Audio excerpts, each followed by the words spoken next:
Last time, Chen-Yang, we were super bullish about telemedicine, and it's happening now. It's here to stay. Probably it is, but there are also problems with it. And I'll give you an example from here, where I live in London, in the UK. The National Health Service here had huge problems with WannaCry. Remember that malware? And they lost a lot of appointments. 19,000 patients lost appointments. And it cost them almost £100 million to fix the mess. And partly the problem was that they were still running Windows XP, so at the time an 18-year-old operating system. So Chen-Yang, what do we do with this issue? It's not all easy, and it's not all safe. You got your finger on the dark side of the telemedicine, right? And this is why it's so slow to take it off. You know, it's the risk of cyber attacks.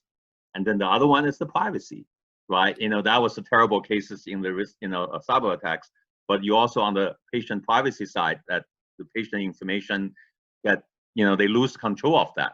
Who knows who have it? The worst scenario could be a terrorist or malicious people who want to take advantage of the sensitive health information. So this is the dark side of that.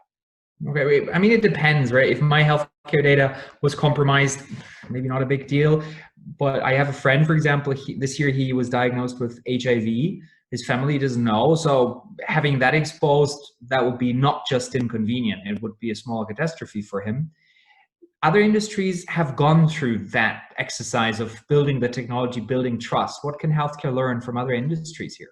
I think the one industry which is the most relevant is the online banking, right? And online banking actually started already as early as 1980, believe it or not, but it only started taking off in the mid-90s.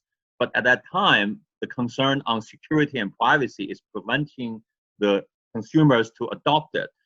And online banking has introduced really a number of innovative technologies to address the security and cybersecurity and privacy. For example, they use the most advanced security transmission technology from communication. They use the most advanced user authentication to really fend off anybody trying to come in or phishing your account, get your money. And they also use advanced technology to defend their IT infrastructure so that it would not be attacked by the hackers, and give also early warning for fraudulent purchase as well as identity theft. So the list goes on and on. So by the time of 2006, online banking is already 80%. Of course, now it's just people don't even think about it. It's everyday life. Okay, technologies help, but then it's not just the technologies themselves, but also our perception of technology. If we want to trust, by definition, we have to take a leap of faith. Trust happens when we don't understand the technology. We trust people, and we have to trust them because we don't know them well enough.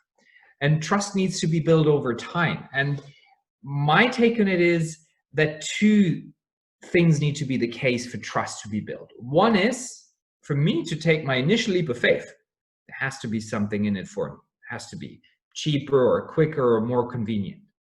The second condition that has to be met for trust to persist and grow is I don't want bad experiences, not too many hits.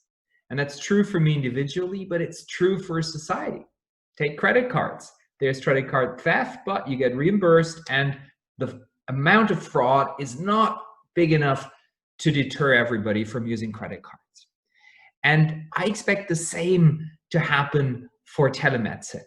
We're going to use the technologies, we're going to give benefits to patients, you get seen quicker, your healthcare premium goes down, and we will find the right way to keep the amount of problems at an acceptable threshold. And that's great news, because we've gone through that journey with banking and other industries, we're going to be quicker with it.